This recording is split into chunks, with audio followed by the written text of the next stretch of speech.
Hey everyone, welcome to सरकारी add once again. तो इस वीडियो में जो है मैं आप सभी के साथ एक इंपॉर्टेंट अपडेट शेयर करने वाला हूं जो एम्स बीएससी नर्सिंग की ओपन राउंड की काउंसलिंग के रिगार्डिंग है। तो फाइनली ओपन राउंड की जो काउंसलिंग के लिए आपने रजिस्ट्रेशन किया था, चॉइस फिलिंग की थी, तो उसका जो रिजल्ट है वो यहाँ पर डिक्लेयर हो चुका है। तो सीट अलॉटमेंट जो है यहाँ पर रिलीज कर दिया गया है एम्स की तरफ से ऑफिशियली। तो ये आप पूरी पीडीएफ चेक कर सकते हो। इस पीडीएफ को मैं अपने टेलीग्राम ग्रुप में शेयर कर दूंगा, वहां से जाके आप इसको डाउनलोड कर लेना।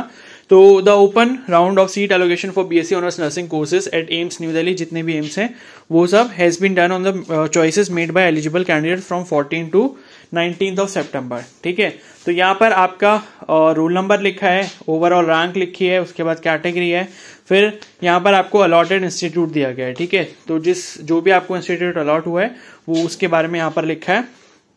तो आप यहाँ पर देखोगे तो यहाँ पर जो है काफी अच्छा मतलब यहाँ पर रिजल्ट देखने को मिला है, बिकॉज काफी ऊपर रैंक तक जो है कॉलेज अलॉट हो चुका है। ठीक है, एंड इसीलिए मैंने बोला था, बहुत सारे कैंडिडेट्स को मैंने ये चीज बोली थी, लाइक मैंने अपनी वीडियोस के थ्रू कन्वे किया था कि भाई ओपन राउंड एक ऐसा राउंड है कि जिसमें आपकी किस्मत जो है वो चमक सकती है। तो अगर आपको फर्स्ट राउंड में नहीं मिलता, सेकेंड राउंड में नहीं मिलता, तो ओपन राउंड में आपके मैक्सिमम चांसेस होते हैं यहाँ पर कॉलेज अलॉट होने के। ठीक है, तो अभी मैं आपको कट ऑफ के बारे में बताता हूँ। उससे पहले यहाँ पर देख लो, जैसे ओवरऑल रैंक 31 है, इनको एम्स दिल्ली अलॉट हुआ है। उसके बाद 92 है, उनको एम्स जोधपुर अलॉट हुआ है। ठीक है, तो कैटेगरी वाइज आप यहाँ पर देख सकते हो, रोल नंबर वाइज जिस तरीके से भी अपना चेक करना है, जो भी रैंक है। तो अब कट ऑफ के बारे में बात कर लेते हैं, उसके बाद आगे आपको कैसे रिपोर्टिंग करनी है वो मैं बता दूंगा।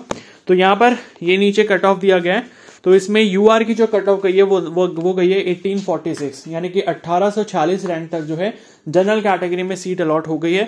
ओबीसी में 2413 तक हो गई है, एससी कैटेगरी में 7399, एंड ये बिल्कुल में अनएक्सपेक्टेड था। ठीक है, और देखो मैं अभी बताऊंगा कि एससी कैटेगरी में इतनी ऊपर रैंक गई क्यों, उसका रीजन भी बताऊंगा। और एसटी कैटेगरी में गई है 7009 और ईडब्ल्यूएस में गई है 3115। ठीक है, तो ऊपर आप देखोगे, ठीक है, ऊपर यहां पर आप देखोगे जो एससी कैटेगरी के कैंडिडेट हैं वो यहां पर ज्यादा नहीं थे, मतलब जिनको एससी कैटेगरी की सीट अलॉट हुई है वो ज्यादा नहीं थे। लेकिन आप यहां पर जब देखोगे, ये बहुत सारे जो कैंडिडेट्स हैं उनको ओसीएस की सीट मिली है। ओसीएस का मतलब क्या है, एंड ये सारे देख सकते हो आप एससी कैटेगरी के कैंडिडेट्स हैं। ठीक है, तो ओसीएस का मतलब यहां पर है on converted seat. On converted seat का मतलब ये है कि देखो क्या होता है, जब कैंडिडेट्स जो होते हैं किसी पर्टिकुलर कैटेगरी के, अगर वो अवेलेबल नहीं होते हैं काउंसलिंग में, तो क्या होता है, उनकी जो सीट है दूसरी कैटेगरी में कन्वर्ट कर दी जाती है। जैसे क्या होता है, अगर एसटी कैटेगरी की जो सीट्स हैं वो खाली बची हैं तो उनको एससी कैटेगरी में कन्वर्ट कर दिया जाएगा। एंड सेम यहां पर वही चीज हुई है। एसटी कैटेगरी के ज्यादा नंबर ऑफ कैंडिडेट्स नहीं होंगे जिन्होंने एग्जाम को क्वालिफाई किया था, तो एससी कैटेगरी के जितने भी कैंडिडेट्स थे जिन्होंने एग्जाम क्वालिफाई किया था एंड ओपन राउंड में पार्टिसिपेट किया था, तो आप देख सकते हो ये जो थर्ड वाला कॉलम है उसमें सब में एससी लिखा है, और जो लास्ट वाला कॉलम है अलॉटेड सीट कैटेगरी का, उसमें ओसीएस लिखा है। मतलब ये जितनी भी सीट्स मिली हैं ओसीएस वाली, ये सब एसटी कैटेगरी की सीट है, या और कोई भी कैटेगरी हो सकती है जिसको कन्वर्ट किया गया एससी कैटेगरी में। ठीक है, और बाकी ऊपर देखो ऐसा ओबीसी में भी हुआ है, जैसे यूआर की सीट है। ठीक है, मान लो अगर ओबीसी की सीट खाली बच जाती तो वो यूआर में कन्वर्ट हो जाएगी, या ईडब्ल्यूएस की सीट खाली बच जाती तो वो यूआर में कन्वर्ट हो जाएगी। तो ऊपर कुछ केसेस आपको यूआर वाले भी दिख जाएंगे।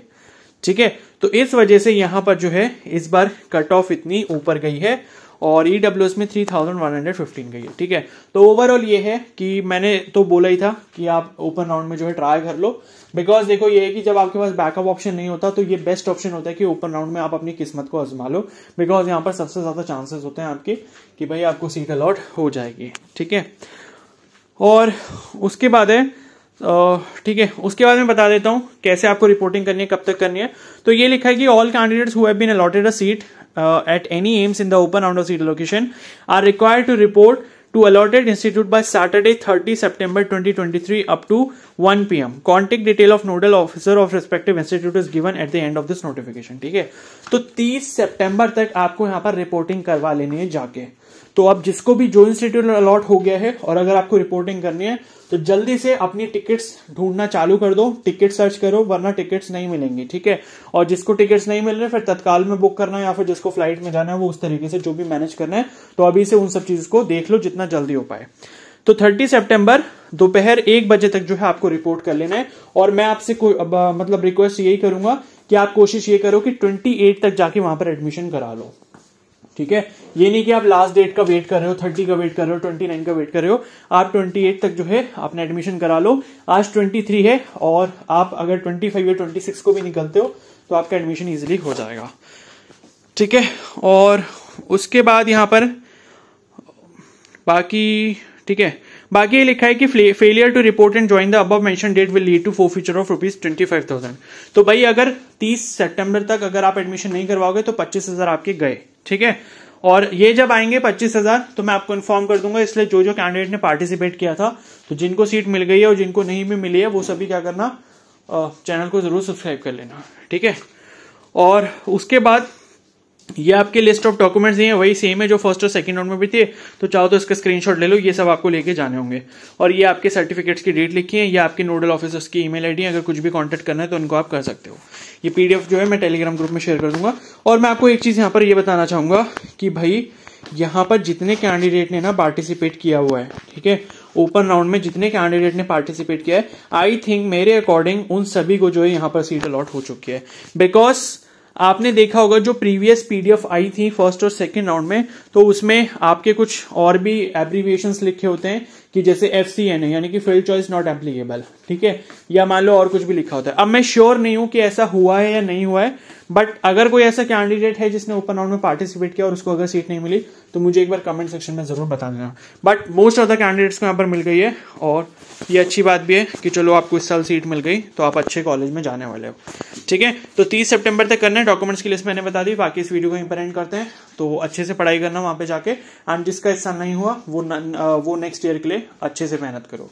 ठीक है, तो अभी इस वीडियो को यहीं पर एंड करते हैं। और बाकी अगर ये वीडियो आपको हेल्पफुल लगी तो प्लीज जरूर लाइक कर देना, चैनल पर नए तो सब्सक्राइब कर लो एंड बेल आइकन को प्रेस कर लो। Okay, so thank you and have a nice day.